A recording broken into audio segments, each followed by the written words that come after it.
Hello everyone, I'm Jeff Wall. This is Lingo Sports, and you know what?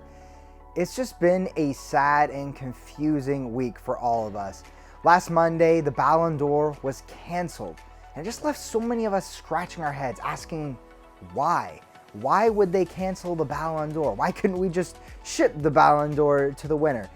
But either way, it's just been a very sad and troubling week.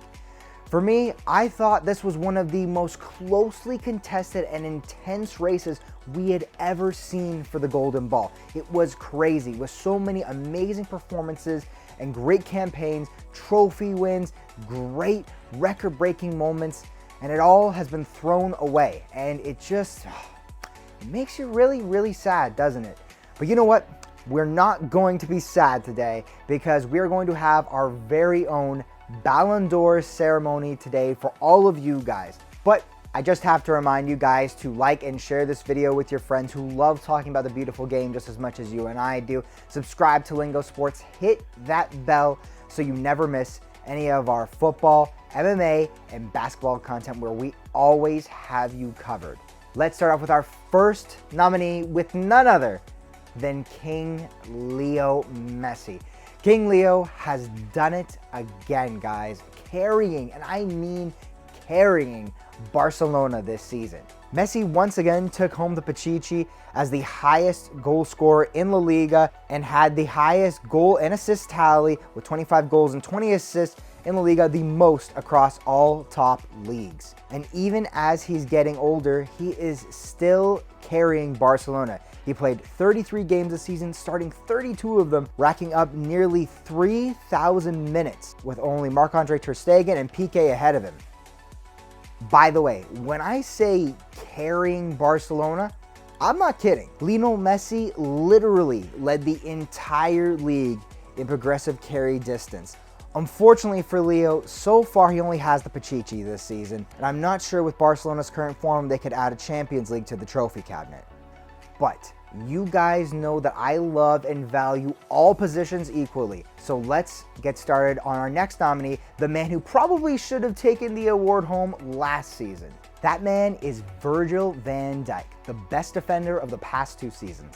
And yes, while I know this season wasn't necessarily as good as the last one, last season was always going to be tough to top for any defender, no matter who they were. In this title-winning season for the Reds, he's been involved in the goals as well, helping the Reds in set pieces, and of course with the standard line-breaking passes we've come to love from VVD. But more importantly, he has been the field general for the best defense in the Premier League in what was a lower scoring team than last year. Virgil van Dijk was a rock at the back and probably saved Liverpool tons and tons of points. His performances probably contributed a lot more than people will give him credit for, especially with the otherworldly keeper Alisson Becker out a lot this season due to injury. Now we have who I would say is probably the best shout to get most of the votes and win his first ever Ballon d'Or, and that is Manchester City's Kevin De Bruyne.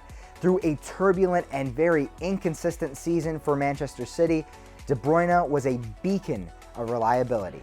De Bruyne has equaled the long-standing assist record set by the great Thierry Henry way back in the Arsenal Invincible season with 20 assists.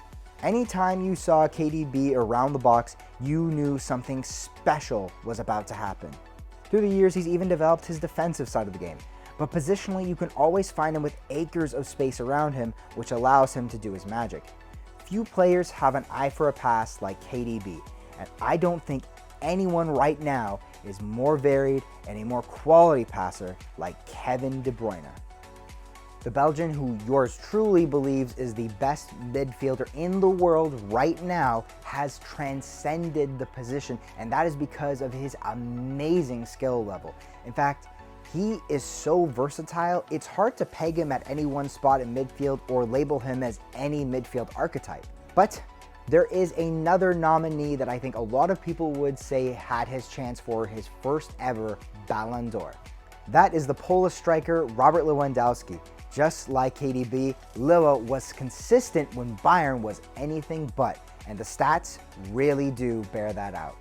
I don't even think the moniker of goal-scoring machine does Robert Lewandowski very much justice. He was almost a guarantee to put the ball in the back of the net every single game with an amazing 34 goals in the Bundesliga season, the most of any foreign striker in Germany. And just look at all the records he broke this season.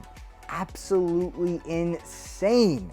At 31 years of age, you might have thought Robert Lewandowski was going to slow down.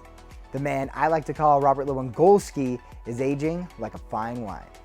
And now, finally, my choice for the Ballon d'Or 2020 is Trent Alexander-Arnold. And I know some of you are losing your minds because I picked a fullback, but you are going to let me explain. Yes, Trent Alexander-Arnold gets my vote for the coveted trophy, and just like KDB, he is taking his position to new heights. Now, for many years, no one has really held the fullback position in high regard, but that has changed drastically.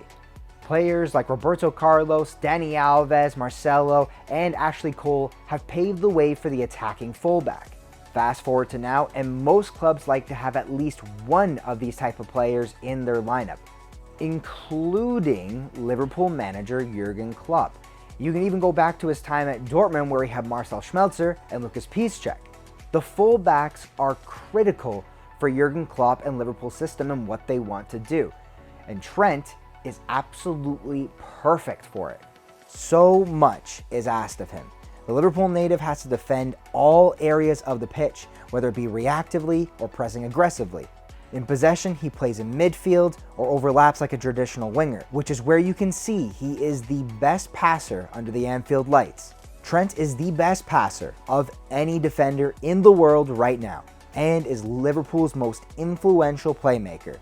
He can do it from anywhere on the pitch, and that's what separates him from the rest. At just 21 years old, Alexander-Arnold is changing the game, and I believe was the key in Liverpool's historic run.